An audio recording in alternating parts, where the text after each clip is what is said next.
Hello friends, geographer achievers channel में आपका स्वागत है। पिछले कुछ क्लासेस से हम लोग झारखंड के एमसीक्यू या ऑब्जेक्ट क्वेश्चन को देख रहे हैं। उसी क्रम में आज क्लास नंबर 5 में हम लोग कुछ और भी नए क्वेश्चन को देखेंगे और समझेंगे। और आज का सारा क्वेश्चन लिया गया है जैक मतलब झारखंड एकेडमिक काउंसिल रांची से।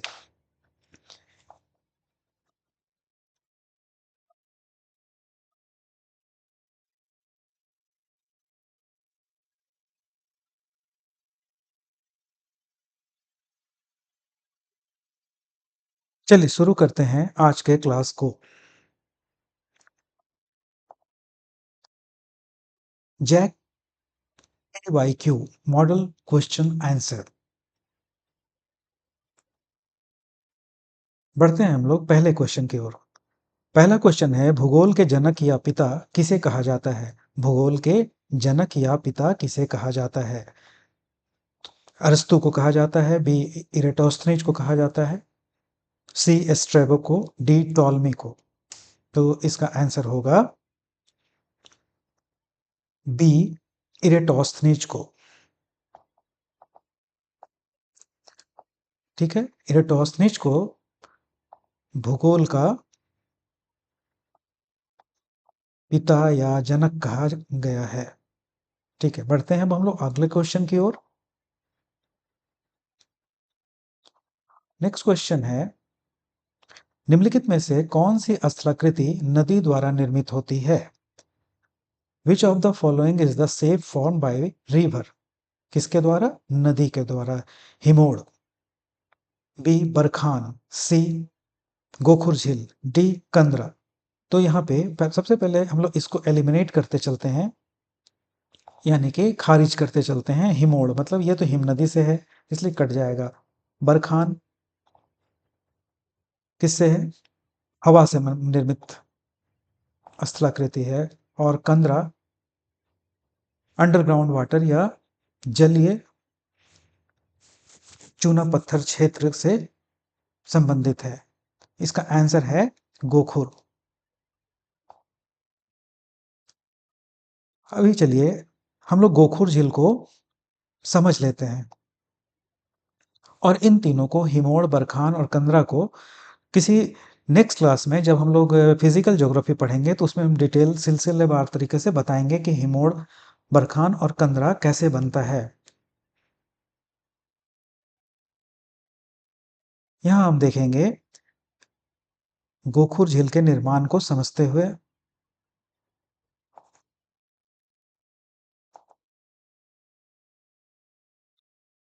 देखिए, नदी जब अपने प्रौढ़ा अवस्था में होता है, प्रौढ़ा मतलब जब वो मैदानी क्षेत्र में पहुंच जाता है, तो क्या होता है कि वो थोड़ा सा धीरे चलना शुरू करता है, सुस्त हो जाता है। पहाड़ी क्षेत्र से वो बहुत तेज प्रवाह में निकलता है। जब वो पहाड़ी क्षेत्र में होता है तो बहुत तेजी से बहता है, लेकिन ये जब मैदानी क्षेत्र में आता है तो ये सुस्त अवस्था में चलना शुरू करता है। और इसकी चाल कैसे हो जाती है? एस नुमा, ऐसे। ठीक है, ये दिख रहा है ना, ये इस तरीके से चल रहा है। यहाँ पे देखिए, ये आकृति इस आकृति में चल रहा है, जिसको कि हम लोग मेंडर भी कहते हैं। क्या कहते हैं? मेंडर कहते हैं, या सर्पीला आकृति कहते हैं, इसको मेंडर भी कहा जाता है। होता क्या है कि ये अपने सुस्त होते चाल में अपने कोना कोना पर, जैसे यहाँ पे दिख रहा है, इसको हम लोग कलर चेंज कर लेते हैं कि आपको और स्पष्ट समझ में आए। ये इस जगह पे बालू या अपना अपर्दित पदार्थ को जमा करता है, और इस जगह में अपने को जमा करता है, और ये जमा करते करते बहुत क्लोज हो जाता है एक दूसरे से। देखिए ऐसे, इतना क्लोज हो जाता है कि एक समय के बाद ये दोनों आपस में मिल जाता है और एक गोल आकृति बनाते हुए आगे बढ़ जाता है। और आगे बढ़ते हुए क्या होता है कि ये नदी मार्ग बिल्कुल अपने सर्पिला आकृति से सीधे मार्ग की ओर निकल पड़ता है। ठीक है, और यही जो गोला आकृति बनता है इसको हम लोग कहते हैं गोखुर झिल।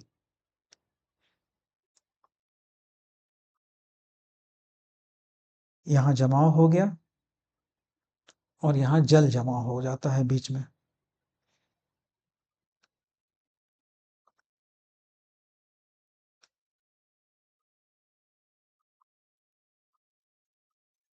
और यही क्षेत्र क्या हो जाता है, गोखुर झील कहलाता है। ठीक है,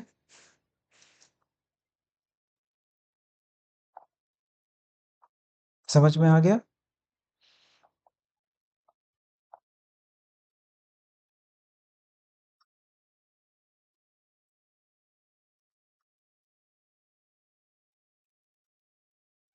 जब वो अपने मैदानी क्षेत्र में नदी बढ़ते रहती है ऐसे, तो देखिए ये सर्पीले आकृति में हो जाती है। ठीक है, फिर होता क्या है कि ये अपने इस क्षेत्र में सुस्त पड़ती हुई मैदानी क्षेत्र में इनका बहाव कमजोर पड़ जाता है। क्या होता है, ये जल जमाव, ये अपरदित पदार्थ, ये बालू कण ऐसे जमने लगता है और ये कोना और ये सर्पिला आकृति आपस में मिल जाता है। वही चीज दूसरी जगह पे भी होता है जहाँ पे सर्पिला का आकृति हो रहा है, देख रहे हैं। और ये मिलते मिलते करीब आते आते आखिरकार में क्या होता है कि ये नदी मार्ग जो सर्पिला आकृति में है अपने मार्ग को बदलते हुए यहाँ से इस तरीके से सीधा मार्ग में निकलने लगता है। और रास्ते में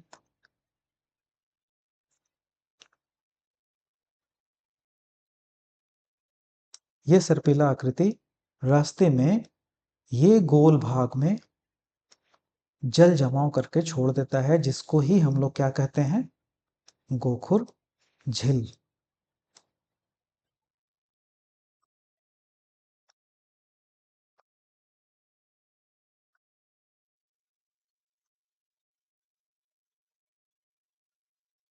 ये क्या है, गोखुर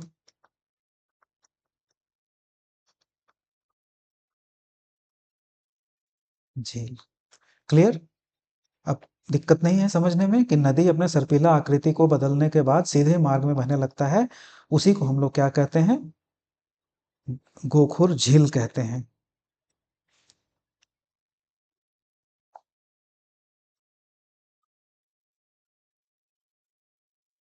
क्लियर,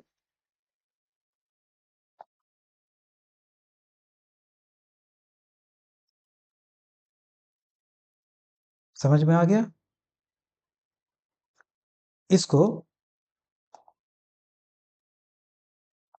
बाद में आराम से पढ़ लीजिएगा। वही बात लिखा हुआ है कि मैदानी क्षेत्रों में नदी की धाराएं दाएं बाएं माने बल खाते हुए सांप के आकृति में विसर्प का निर्माण करती हैं और इस आकृति में होते हुए जब नदी अपने विषमपन को त्याग कर सीधा क्यों त्यागती है, पता चल गया कि साइड साइड से जल जमाव में ये अपरदित पदार्थ जमते हुए आपस में मिल जाते हैं और सीधा रास्ता में इनका मार्ग बदल जाता है। और जो गोल आकृति बनता है उसको हम लोग क्या कहते हैं, गोखुर झील, जिसपे उस गोल भाग में पानी भर रहा है ना। इसके साथ साथ गोखुर झील को कुछ और नामों से भी जाना जाता है, जैसे कि छाड़न झील, तो ये एक चीज सीख गए। और गोखुर झील को ही कहीं कहीं पे लिखता है चापाकार झील, और अंग्रेजी में इसको कहा जाता है ऑक्सबो लेक। क्लियर। अब चलिए हम लोग पढ़ते हैं अगले क्वेश्चन की ओर। निम्न में से कौन सा तत्व वर्तमान वायुमंडल के निर्माण व संशोधन में सहायक नहीं है। वायुमंडल के निर्माण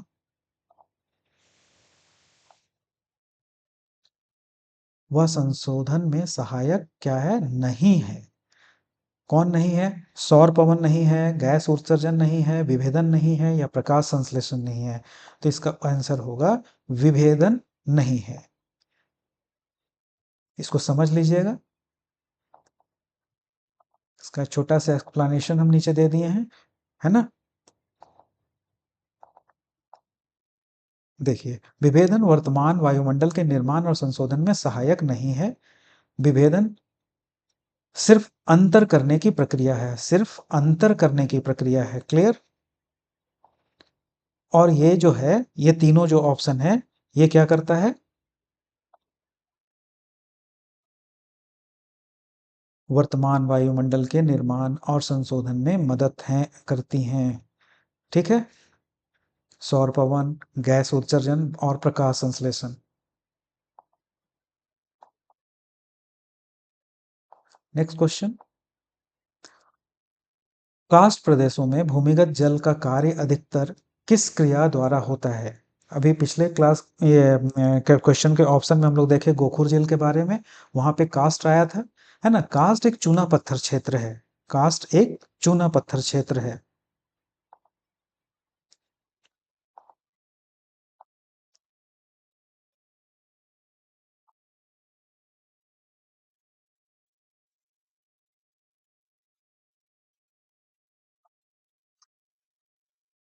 इसको नोट कर लीजिए।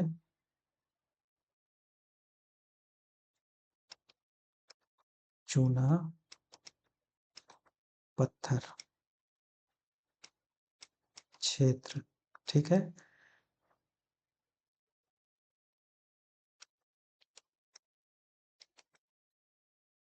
भूमि के अंदर माने भूमिगत स्थलाकृति है,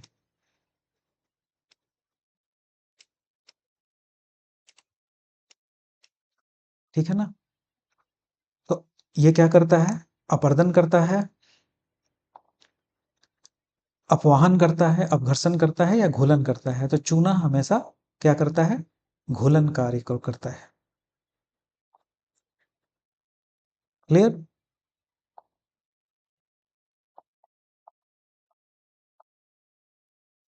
इसका आंसर होगा डी।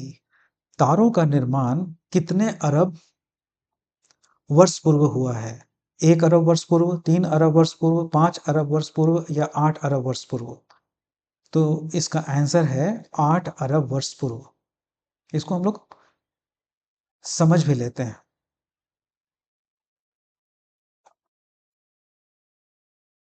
देखिए, तारों का निर्माण ब्लैक होल के उत्पत्ति के बाद हुआ। आधुनिक खोज के हिसाब से तारों की उत्पत्ति 10 अरब वर्ष पूर्व हो चुकी थी। हमारा सूर्य लगभग 3 से 4 अरब वर्ष पुराना है, परंतु सूर्य से भी पहले बहुत से तारों का जन्म हो चुका था। ठीक है।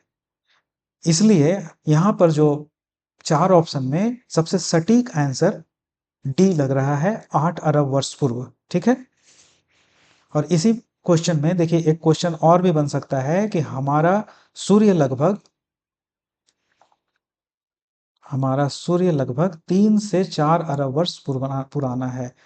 तो यहाँ तारों का निर्माण कितने अरब वर्ष पुराना पूछा जा रहा था, और यहाँ पे सूरज के बारे में भी हम लोग, सूरज भी क्या है? सूरज भी एक तरीके का तारा है, एक तरीके का तारा नहीं, तारा ही है ना। इसका 3 से 4 अरब वर्ष पुराना इसको कहा जा सकता है। ये अलग विषय है, इसके बारे में कभी विस्तार से पूरा डिटेल क्लास में बताएंगे। चलिए, फिलहाल अभी अगले क्वेश्चन की तरफ बढ़ते हैं हम लोग।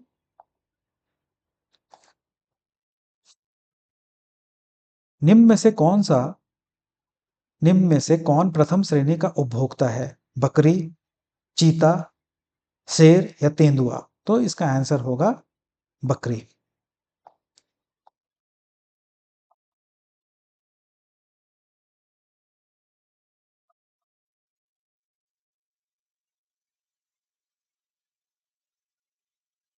सातवां क्वेश्चन। पृथ्वी की आंतरिक परत को कोर के निर्माण में किन तत्वों की प्रधानता होती है? पिछले क्लास में हम लोग इंटरनल अर्थ के बारे में, उसका स्ट्रक्चर के बारे में पूरी विस्तार से पढ़ें। अगर आप लोग उस वीडियो को नहीं देखे हैं तो प्लेलिस्ट में जाकर पृथ्वी के आंतरिक संरचना से संबंधित जो डाला हुआ है वीडियो, उसको आप लोग देख लीजिएगा उस क्लास को, तो ये पूरा उससे बहुत सारा क्वेश्चन पता चल जाएगा। ऐसे फिलहाल हम बता देते हैं कि इसका आंसर क्या होगा, निकल व लोहा। ठीक है,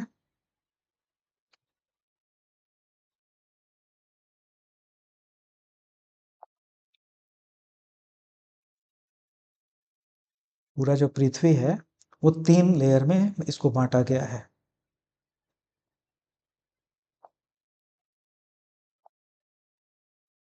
पिछले क्लासेस में जाइएगा तो सब चीज़ मिल जाएगा, ठीक है, लेकिन फिर भी बता दे रहे हैं। नंबर 1 डिवीजन क्या था, सबसे ऊपर को 1 2 3, सबसे ऊपरी को कहते हैं क्रस्ट। और ये किस चीज़ से बना है, सिलिकॉन और एल्युमिनियम से, इसलिए इसको एक नाम दिया गया है सियाल। दूसरा मेंटल, ये किस चीज़ से बना है, सिलिका और मैग्नीशियम से, इसलिए इसको कहते हैं सीमा। और सबसे भीतर का, अंदर का कोर क्षेत्र, या उसको ही कोर ही कहते हैं हम लोग, ये बना है निफे से, मतलब निकेल प्लस फेरस से, इसलिए इसको निफे कहते हैं। ठीक है, पिछले वीडियो को देखिएगा तो सब सबसे समझ में आएगा। इसका आंसर होगा डी। 8वां क्वेश्चन है, विश्व के सबसे ऊंचे वृक्ष पाए जाते हैं। The tallest trees in the world are found in a विश्वतीय वर्षावन जीवों में, दूसरा उष्णकटिबंधीय पर्णपाती जीवों में, सी समशीतोष्णीय जीवों में, या भूमध्य सागरीय जीवों में। ये कहाँ पाए जाते हैं, विश्वतीय वर्षावन जीवों में, इक्वेटर फॉरेस्ट बायोम में। ठीक है, दक्कन ट्रैप किस प्रकार के उद्गार से के परिणाम हैं। Deccan trap are the result of which type of exclamation. तो सिल्ड, मिश्र यानी मिश्रित, या प्रवाह, या फ्लो, कुंड, है ना। किसके तरीके का है, तो ये एक तरीके का प्रवाह है। इसको भी समझ लेते हैं, इसको भी स्क्रीनशॉट कर लीजिएगा, पढ़ लीजिएगा। ऐसा है कि क्रिटेशियस अवधि में के अंत में भारी मात्रा में लावा के प्रवाह के कारण दक्कन ट्रैप का निर्माण हुआ। जो धरती से निकल के बाहर आया ना गर्म मैग्मा, उसको विस्फोट फीसर प्रकार का था, जिसके परिणाम स्वरूप लावा प्रवाह का विस्तार बड़े पैमाने पर क्षेत्रों में हुआ। इस विस्फोटक के कारण बनने वाली चट्टानें बेसाल्ट चट्टानें हैं। तो यहां से भी प्रश्न आता है, ऐसी कौन सी चट्टानें लावा निकलने के बाद कौन सी चट्टानें बनी हैं, तो बेसाल्ट चट्टानें बनी हैं। ठीक है, इसको फिर से पढ़ लीजिएगा। इसका आंसर होगा डी, सी प्रवाह, फ्लो। चलिए नेक्स्ट क्वेश्चन की तरफ हम लोग बढ़ते हैं। अब भारत के देशांतरीय विस्तार का अंतर कितना है, दो ऑप्शन में बताइए, लगभग 20 डिग्री या लगभग 30 डिग्री। भारत के देशांतरीय विस्तार का अंतर कितना है, 69 डिग्री पूरब से 98 डिग्री पूरब देशांतर। तो अंतर कितना होगा, कॉमन सी बात है, इतना में 98 में 69 को हम लोग घटाएंगे तो 29 होगा, और यहाँ 29 चूंकि ऑप्शन में नहीं है, तो लगभग कितना आंसर होना चाहिए, 30 डिग्री, है ना। जब इंडिया के बारे में डिटेल में पढ़ेंगे तो ये डिग्री आप लोग को समझ में आएगा। वैसे पिछले क्लास के वीडियो जो अक्षांश देशांतर का वीडियो है, अगर उसको देखेंगे तो पूरी अच्छी तरीके से आप समझ पाएंगे कि अक्षांश और देशांतर को डिग्री के हिसाब से किस तरीके से बांटा गया है, डिवीजन किया गया है। ठीक है, चलिए फिलहाल पीडीएफ जाके देखिएगा या वीडियो पर पढ़िएगा तो आप लोग को सारा कुछ पहले से बताया जा चुका है। प्लेट विवर्तनिक सिद्धांत का प्रतिपादन किसने किया था? मॉर्गन ने किया था, मैकेंजी ने किया था, पार्कर ने किया था, या इनमें से सभी ने किया था? तो ये सभी का योगदान इसमें रहा है। ठीक है, देखिए ऐसा है, यहां से भी एक प्रश्न आता है, कभी कभी पूछा जाता है कि सिर्फ प्लेट शब्द का प्रयोग किसने किया था? सिर्फ प्लेट शब्द का प्रयोग किसने किया था? तो किसने किया था? जे टूजो विल्सन ने किया था। तो इस प्रश्न में ये भी प्रश्न बनकर सामने हम लोग का आता है, तो इसको भी ध्यान में रखिएगा। और कब किया था? 1955 में किया था। ठीक है, वर्ष 1967 में मैकेंजी, मॉर्गन और पार्कर पूर्व के उपलब्ध विचारों को समन्वित कर प्लेट विवर्तनिक सिद्धांत का प्रतिपादन किया था। यानी कि इसका आंसर क्या होगा? इसका आंसर होगा इनमें से सभी। क्लियर? 12th क्वेश्चन है, भारत की मुख्य भूमि के उत्तर से दक्षिण अधिकतम लंबाई कितनी है? उत्तर से दक्षिण, तो उत्तर किधर होता है? हमेशा उत्तर ऊपर होता है। और भारत को पूछ रहा है कि उत्तर से दक्षिण, है ना?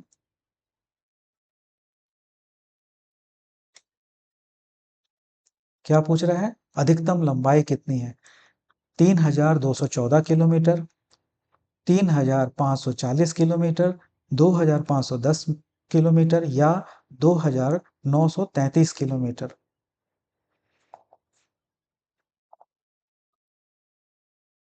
तो इसका आंसर है ऊपर से उत्तर से दक्षिण 3214 किलोमीटर अधिकतम इसकी लंबाई है।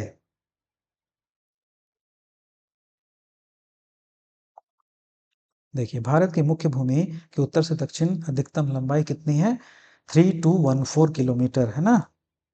यह लंबाई जम्मू और कश्मीर के नुब्रा घाटी से लेकर तमिलनाडु के कन्याकुमारी तक नापी गई है, यह बताई गई है या समझी जाती है। संवहन धारा किसने दिया? कौन सी धारा? संवहन धारा। कन्वेंशनल करंट थ्योरी किसने दिया? तो किसने दिया? आर्थर होम्स ने, हैरी हेस ने, मैकेंजी ने और पार्कर ने। तो इसको आर्थर होम्स ने दिया। गंगा की सबसे लंबी सहायक नदी कौन सी है? घाघरा नदी, सोन नदी, यमुना नदी या चंबल की नदी?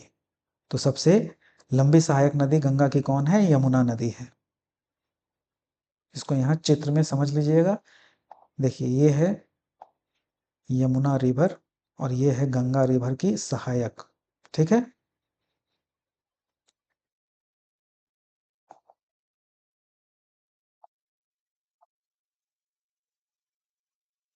निम्न में से कौन सा एक गॉन प्लेट है? गॉन माने माइनर प्लेट। तो इसको, जो प्लेट टेक्टोनिक है वो दो भाग में बटा हुआ है।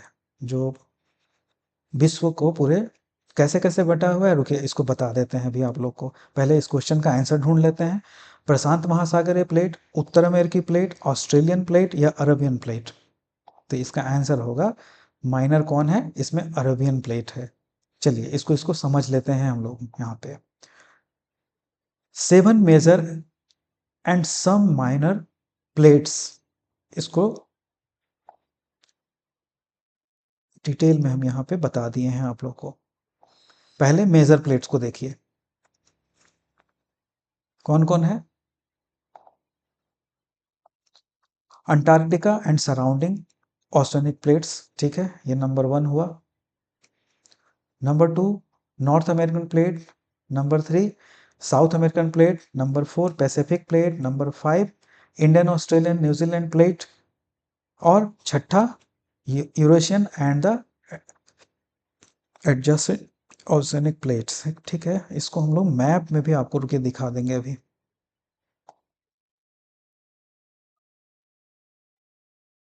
और हम लोग पहले माइनर को देख लेते हैं।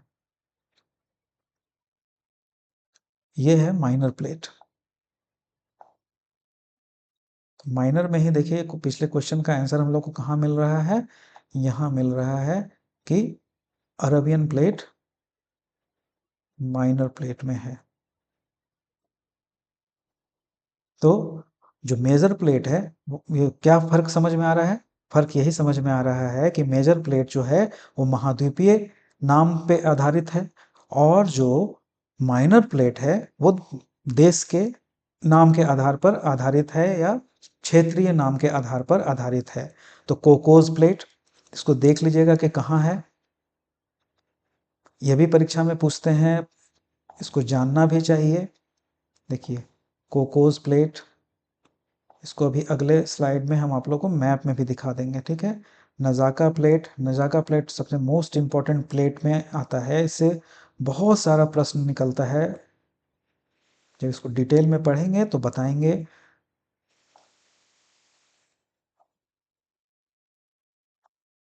हो गया।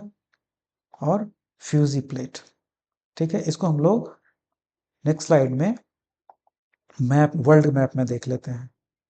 देखिए ये है कॉन्टिनेंट के नाम के आधार पर नॉर्थ अमेरिका है ना, ये पूरा नॉर्थ अमेरिका, तो ये नॉर्थ अमेरिका प्लेट कहला रहा है, ये साउथ अमेरिका प्लेट कहला रहा है, ये अफ्रीका प्लेट यहाँ है, यूरोप और एशिया माने यूरेशिया प्लेट यहाँ है, ऑस्ट्रेलियन प्लेट यहाँ है, ठीक है, और अंटार्कटिका प्लेट यहाँ पे है। क्लियर। पैसिफिक प्लेट इस भाग में और इस भाग में, पृथ्वी गोल है, पैसिफिक दोनों मिलके यहाँ मिल जाता है ना, इतना तो समझ में आता है। और जो बाकी जिसको अंडरलाइन नहीं किए वो सारा का सारा माइनर प्लेट है, तो इसको मैप में फिर से देखिएगा। यहाँ पे पहले हम लोग जो अपना आंसर है उसको ढूंढ लेते हैं कि कहाँ है। अरेबियन प्लेट देखिए यहाँ है, ठीक है। इसको आराम से बाद में स्क्रीनशॉट करके रख लीजिएगा और सारे प्लेट को माइनर और मेजर में बांट कर देख लीजिएगा। चलिए नेक्स्ट क्वेश्चन की तरफ हम लोग बढ़े। अभी आज के लिए हमको लगता है हम लोग इतना 15 क्वेश्चन का ही टारगेट किए थे, ठीक है। बाकी क्वेश्चंस इसमें टोटल 40 क्वेश्चन है इस मॉडल में। इसको नेक्स्ट क्लास में हम लोग बाकी क्वेश्चन को भी देखेंगे, ठीक है। चलिए थैंक यू।